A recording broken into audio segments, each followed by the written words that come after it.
And India, like many other countries in South Asia or maybe Southeast Asia, there was a very dominant role that the male played, right? That the men could do what they wanted. They can have a conventional family, but do whatever they want on the side. But the woman had to Right. stick to the role of mother, wife, and be faithful, etc., which is now changing.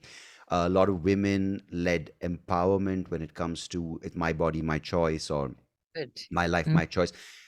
But there's no but in a negative way. But uh, so what is happening is when these conversations, these changes are being led by a lot of women who are saying, you know what, if I want to have an open marriage, if I want. So what does that do when the women in society are becoming more free, more empowered with the choices they make with their body, and the men feel repressed and they feel like they are left out of the conversation? Is there, I mean, both sides of the conversation, but what happens um, to a society when the roles, if you want to call it, or there's a shift in power when it comes to the conversation around sex being led by one group?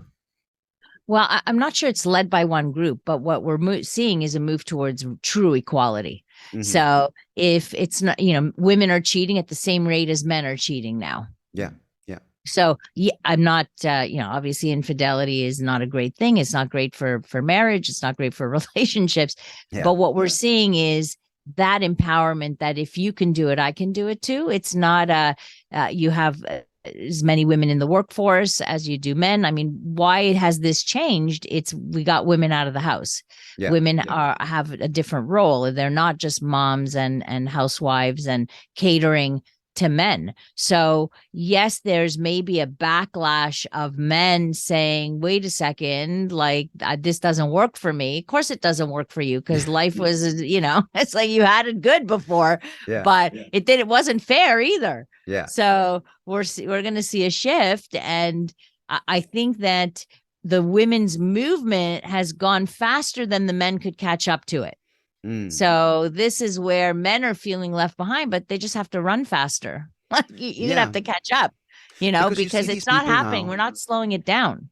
Correct, because you kind of see this thing now where there's a resurgence where there are these groups. I keep forgetting the name. Like in the UK, they have this group which is where a lot of men who are feeling boys are who are feeling disenfranchised are going Incels. You're in. talking about Exactly. Yeah, incels? yeah. Oh, geez. Yes. And they have these groups, and Andrew Tate name keeps coming up in these conversations where it's misogyny, and I don't know if it's true. I don't know the guy. I don't really follow his stuff. But when boys are saying the reason I'm unhappy is because of women, and so are these knee-jerk reactions to kind of have this regressive or this call to kind of say, hey, let's slow it down, or is it kind of this thing going, I can't handle it, so I need someone who'll support me? What is happening as a result of this? And what do these groups create?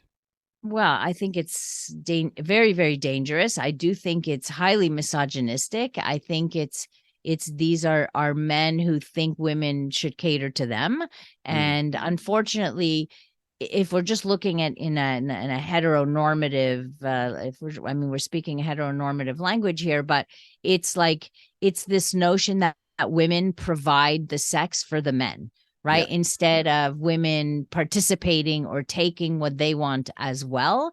Mm, And so if the women are the holders of sex, in essence, if they're in control of, because they're in control of their bodies, and if the men want the sex, they can't just take what they want.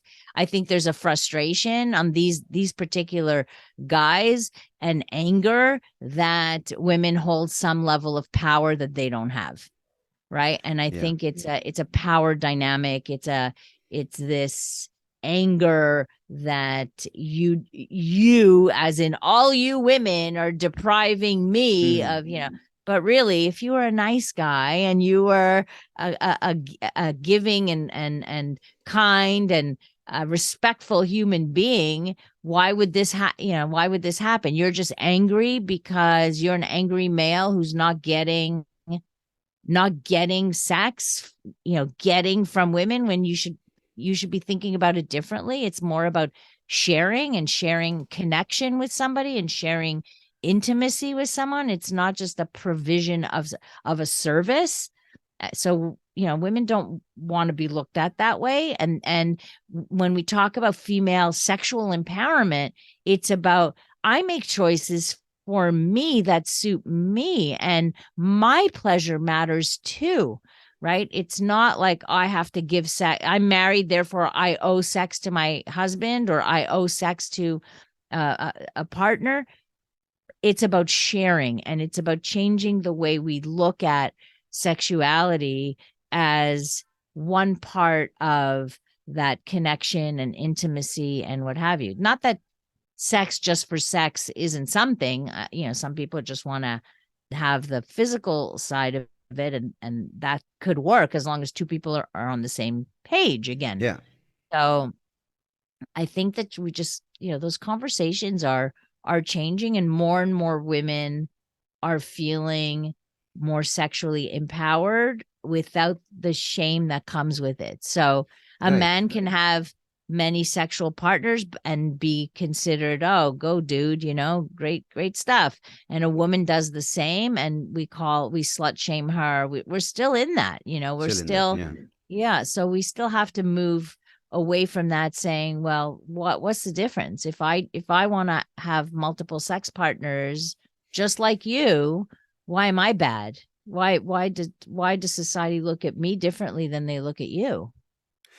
And that's the interesting thing, because for many years, men controlled a lot of the outlets where, um, you would have sexual content, right? Whether it was the magazines like Playboy or Hustler, Mm-hmm. or the websites, the porn sites controlled by male producers or male talent agents, or and then of course the extreme side of that being human sex trafficking, which is of course still a very, very horribly Horrible. present issue.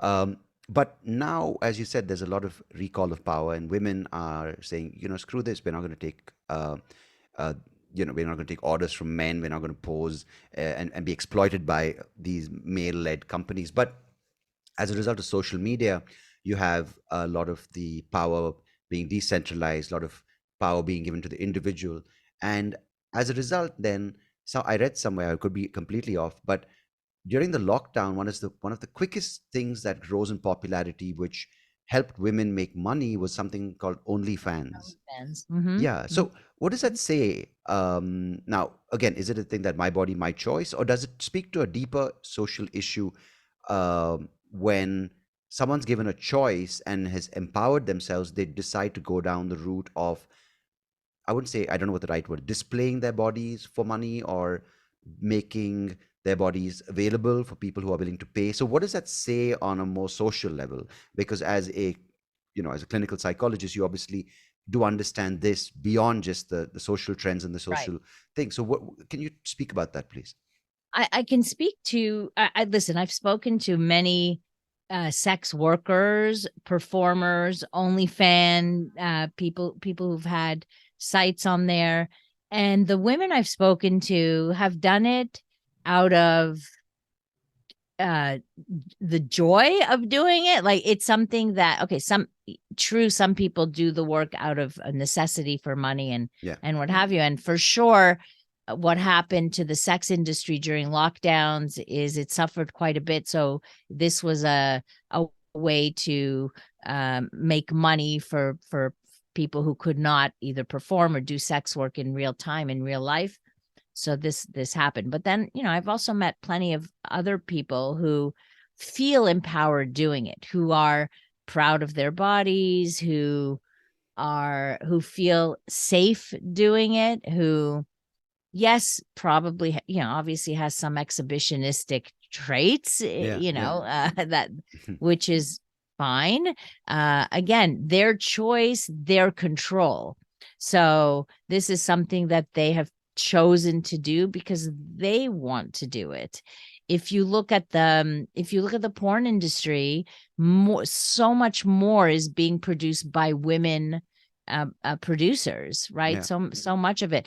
Why? There's a need. They recognize the needs of women. For it, the porn industry used to be dominated by male viewers. It Yeah. isn't anymore, right? So now we have at least 40% of all viewers are female. Mm. So we're evening the playing field in that way, but women also understand I mean, who are they catering to when they're doing their OnlyFans pages and showing themselves naked? They know they're catering to men Yeah. generally. So they're also using what works for them to, I suppose, make money. I mean, I don't know what it says about our society, except that this has been around forever in one form or another. So You know what it is? I It's don't, Yeah, and I mean, I'm sorry for interrupting because I totally get what you're saying because it is, end of the day, hey, this is my product. I'm going to sell it, right? But what I'm just asking generally is that, these things move with time, right? Like, because you have sometimes, say, a yes, social media influencer who's like got 100,000 fans, and they put on their bio or their description that who loves life, traveler and philosopher, loves spirituality, and top 10 picks up with cleavage, right? So I have no issue with it, but my point is, um, it's hilarious, right? You read this quote by Nietzsche or someone, and suddenly you have them in a right. bikini, and Then they're you like, just whoa. see boobs. Yeah. Yeah. So, Right. what does that say about, because one side you're trying to you kind of say profound expression of human, existential being, and next thing you're like um, the most basic human need, which is, so both being juxtaposed, but it's also like, the person who's pretty today in our society, where you say someone who's growing old is not pretty, and you have this particular shelf life, for lack of a better word. So what does that Yeah. do, because this is at the end of the day massaging your ego, right? Getting men commenting saying you're so hot or you're so pretty, you're getting people to pay money for your 30-minute show and thing. Right. So psychologically you're getting that dopamine hit, right? Like, just like how you get likes, so you get that kind of your Right. ego Right. boost. So when that goes and you've relied on this, say, for maybe 6 months or maybe 5 years, I don't know what the shelf life is for an OnlyFans um influencer or whatever they're called, but what is, because this has a larger, it occurs in different trends, right? For a person who's a YouTube star or a person who's a gaming star, the next big one will come along, and as a result, like, just like supermodels once displaced by the other, which was of course in, say, earlier days, but whether it's run by men, whether it's run by women, there is a more long lasting effect psychologically on the person. And what do you see any of that already manifesting in issues today? Well, I think it's if we focus just on our appearance, if we focus on just that part. I mean, why can't we be both smart and sexy, first of Hmm. all? Like, Hmm. right? Like, why can't the two coexist?